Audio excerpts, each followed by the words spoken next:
Bom dia, nesse capítulo vamos abordar a dinâmica do ponto material e para isso a gente na verdade vai fazer uma revisão de alguns pontos. Então, a gente já utilizou a primeira e terceira lei de Newton até agora e a dinâmica do ponto material é regida e governada pela segunda lei de Newton, que nos diz que a força resultante que atua sobre aquele ponto material, sobre aquela partícula, é igual simplesmente à massa desse objeto vezes a sua aceleração. Então, cuidado, né? E essa segunda lei, como as outras, elas são válidas somente em referência inercial. Portanto, essa aceleração é a aceleração absoluta que a gente chamou na página cinemática, né? Além disso, né, essa equação é válida somente no caso de um corpo com massa constante. Bom, utilizando a definição da aceleração, né, sendo que a aceleração é igual à derivada da velocidade, né, e o fato que o corpo está com massa constante, a gente pode incluir a massa dentro da derivada, e essa quantidade, a massa vezes a velocidade, né, esse aí se chama o momento linear, ou a quantidade de movimento linear. Bom, o símbolo aqui é L e a gente vê que a força resultante é igual à derivada desse vetor, dessa grandeza.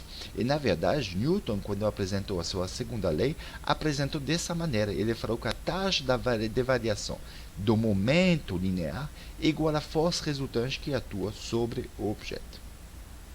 Então, no caso particular, que a força resultante é nula, a gente vê que a taxa de variação dessa grandeza do momento linear é nula e, portanto, a gente tem conservação do momento linear. Esse aí vocês utilizaram bastante em Física 1, quando a gente estuda, por exemplo, colisões. Tá bom? A gente tem conservação do momento linear total e a gente resolve o problema dessa maneira. Bom, uma vez que a gente tem essa segunda lei de Newton, como a gente pode aplicar ela para encontrar as equações do movimento? Então, uma maneira que a gente está acostumado é, por exemplo, decompor essa lei em um sistema de eixos. Por exemplo, os eixos cartesianos. A gente tem uma referência inercial, a gente tem um sistema de eixos cartesiano, né? E a gente decompõe os dois lados, os dois membros dessa segunda lei, a força resultante, a aceleração, e a gente identifica cada componente e a gente tem esse sistema de equações que a gente está acostumado, sendo que o componente em x da força resultante é igual a massa vezes a componente em x da aceleração, ou a massa vezes a derivada segunda da posição em x, e assim por diante. Entretanto, né, a gente não é obrigado a utilizar sempre o sistema cartesiano. Dependendo do problema, a gente pode utilizar outros componentes mais adaptados. Por exemplo, o componente normal e tangencial. Então, a gente decompõe as forças nessas duas direções, também a aceleração, e a gente tem que a componente tangencial da força resultante, né, igual a mais vezes a aceleração tangencial, e a aceleração tangencial a gente sabe muito bem encontrá-la, né, corresponde à derivada da velocidade instantânea em relação ao tempo, ou, se a gente tem um movimento circular, é R alfa. E a gente tem que a componente normal, né, é igual a mv quadrado sobre ρ, sobre r, igual a mr ômega quadrado. Então, dependendo do movimento, né, da dinâmica, pode ser muito mais interessante utilizar esse sistema de eixos. A gente tem também, né, um sistema polar, onde tem componente radial e transversal, que pode ser também interessante para utilizar. Bom, qual seria a metodologia, então, para resolver um problema de dinâmica do ponto material? E, na verdade, é muito parecido com o problema de estática, né? Então, a gente tem que escolher o ponto material, que vai ser o sistema que a gente vai analisar. Bom, desenhar o diagrama de corpo livre. Então, desenhar o diagrama onde todas as forças que atuam sobre aquele ponto material vão ser encontradas. A gente aplica a lei de interesse, aqui como a gente está na dinâmica, a segunda de Newton. A gente vai escolher o sistema de eixos mais adequados, projetar essa lei nesse sistema de eixos, né, como a gente viu, e resolver o sistema de equações que a gente encontrou. Então, por exemplo, a gente vai fazer esse exercício. A gente tem um bloco aqui, ó, né, que está sendo empurrado por essa força, uma força R, com essa inclinação, e de tal forma que a aceleração do bloco alcança essa intensidade para a direita. E a gente tem essa informação, né, que o coeficiente de atrito cinético vale 0,25.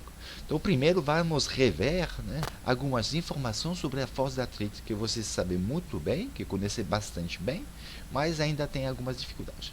Então, primeiro, ó, a gente tem duas superfícies em contato, superfície 1, superfície 2 aqui, que eu representei nesse desenho. Então, como elas estão em contato, a gente sabe que existe força de interação normal, okay? Perpendicular à superfície em contato.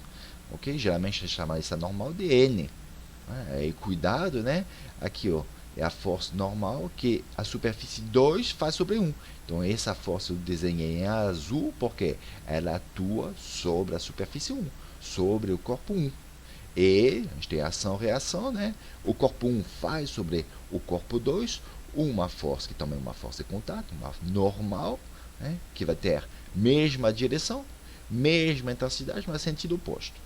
Então, também botei a cor vermelha para se referenciar, para não ter dúvida que essa força atua no corpo 2, no corpo vermelho. Então, cuidado com isso. Pode acontecer muitos erros de interpretação quando você faz o diagrama de corpo livre. Por isso que é importante fazer o diagrama de corpo livre. Bom, mas além dessas forças normal, depois existia também forças de interação no plano de contato. Essas forças no plano de contato são as forças de atrito. Bom, então também eu representei aqui, ó, nesse sentido, por exemplo, que 2 faz sobre 1, ok? E a gente tem a reação de 1 sobre 2, que é o oposto. Então, existem dois tipos de atrito, ok? Existe primeiro o atrito estático. Então, é atrito estático quando não há movimento relativo entre as superfícies de contato. Então, quando 2 e 1, eles estão, entre aspas, colados. 2 olha para 1, não se mexe. 1 olha para 2, também não se mexe. Não existe movimento relativo. Não quer dizer que os corpos 1 e 2 não se movimentam. Mas 1 em relação a 2 não se mexe. Então, nesse caso, a força de atrito, a gente já sabe a direção, né? O sentido, ele se opõe à tendência de deslizamento. Porque como não tem movimento relativo, não tem deslizamento. Ok? Mas pode existir essa tendência.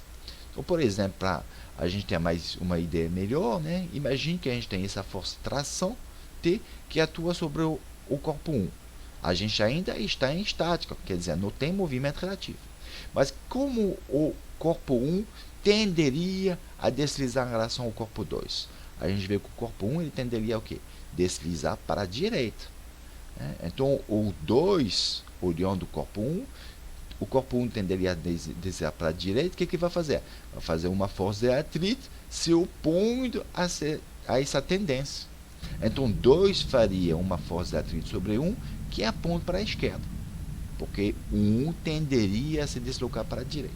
Okay? Então, é esse tipo de raciocínio que você tem que fazer para poder determinar qual vai ser o sentido da força de atrito que um corpo faz sobre o outro.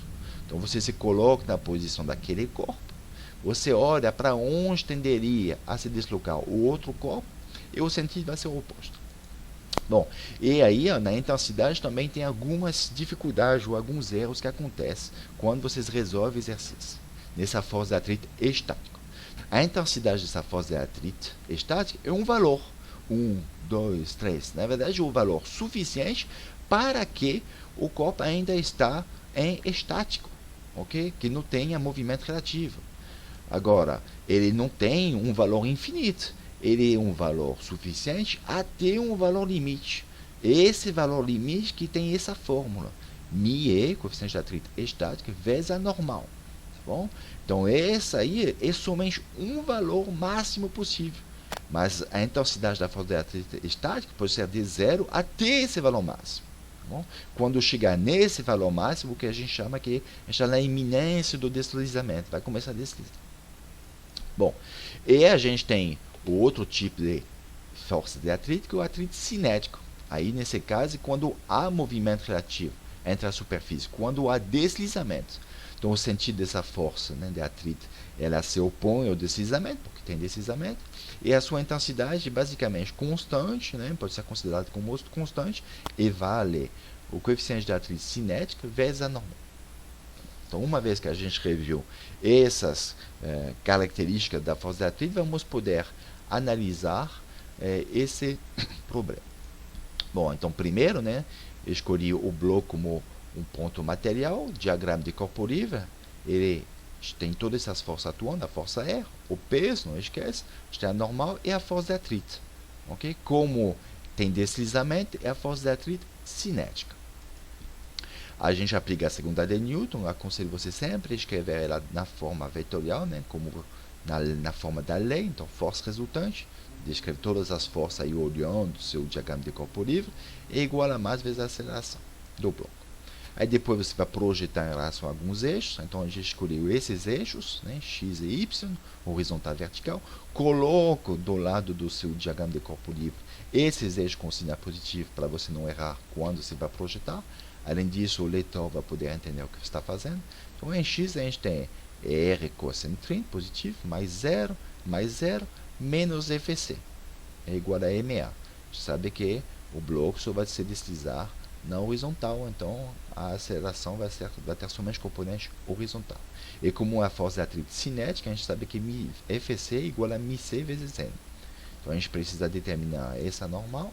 Então a gente projeta no eixo y, a gente tem menos r seno 30, que aponta no sentido oposto, menos p mais n igual a zero.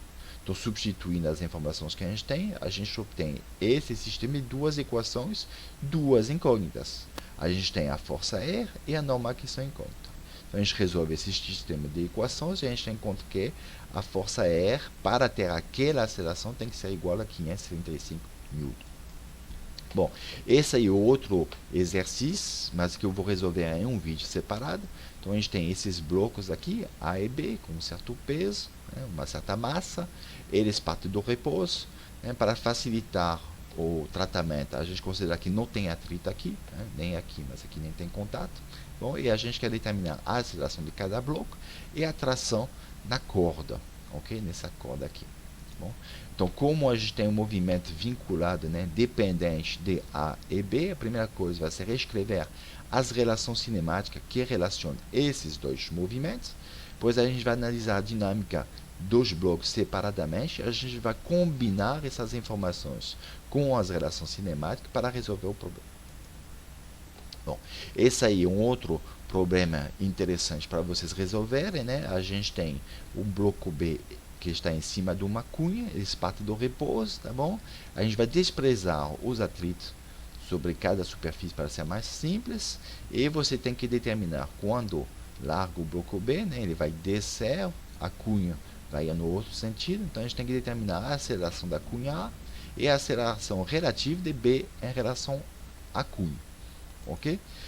A minha dica é que na lei de Newton, como a gente tem a referência inercial, você tem que levar em consideração as acelerações absolutas. Então, vai ser AB e a A. E a gente sabe relacionar essas acelerações através justamente dessa relação cinemática. Então, tenta resolver esse problema e você coloca no comentário os seus resultados, as suas dificuldades. Bom, além de uma quantidade de movimento linear, existe também uma quantidade de movimento angular, o momento angular. Bom, é o momento angular do ponto material, ele é definido, né, em relação a um outro ponto. Ó, por exemplo, e o símbolo é H, então, como ele é definido em relação a um certo ponto, a gente bota aí como referência, ok? A definição é bem parecida com o momento, o torque de uma força, né, que a gente já viu. Então, o momento angular, ou a quantidade de movimento angular, o vetor, ele é igual ao produto vetorial entre o vetor posição R com a quantidade de movimento linear, o momento linear, ok? Então, é essa a definição. R vetorial mv. Qual é a direção desse vetor? Ela é perpendicular a esse plano, né? Perpendicular a R e a velocidade v. Sentido, sempre o sentido da regra da mão direita. Tá bom? E a intensidade, simplesmente R, mv, seno do ângulo entre esses dois vetores. Tá bom? Então, vamos ver um caso particular quando o movimento está no plano. Então, o movimento está nesse plano, eu posso utilizar, né, como referência a um ponto. Aqui eu posso utilizar a descrição através das componentes polares, né? Radial e transversal. E nesse caso, essa componente não vai produzir, né, momento aqui, ó. O produto vetorial vai ser nulo, só vai sobrar essa aí. Então, a gente tem a intensidade do momento angular é simplesmente igual a mais vezes a distância r ao quadrado vezes a velocidade angular. Bom, e vamos calcular a derivada desse momento angular. Então, a derivada de um produto é igual àquela fórmula, né? Derivada do primeiro termo, produto segundo, mais o primeiro termo, produto a derivada do segundo. Aí, o que a gente relembra aqui? Ó, momento linear é igual a mv. Então, esse produto vetorial vai ser igual a zero. Então vai sobrar somente esse produto vetorial, e esse aí a gente reconhece o quê? É o momento, né, resultante das forças em relação ao ponto O. Então a gente tem uma equação muito parecida com a segunda lei de Newton. A gente tem o que agora? A taxa de variação do momento angular igual ao momento resultante das forças em relação àquele ponto. Tá bom? Muito parecido. Bom, vamos ver o caso especial de uma força central. O que é uma força central? É uma força, né, cuja direção passa sempre pelo mesmo ponto. Então, ponto fixo O. Essa é uma força central. Então, por exemplo, essa partícula P, à medida que se mexe, a força vai sempre se direcionar para o ponto O, que é o caso, por exemplo, das forças gravitacionais, das forças elétricas. Tá bom? O que acontece nesse caso? Quando a gente calcula o momento dessa força em relação ao ponto O, ele vai ser nulo.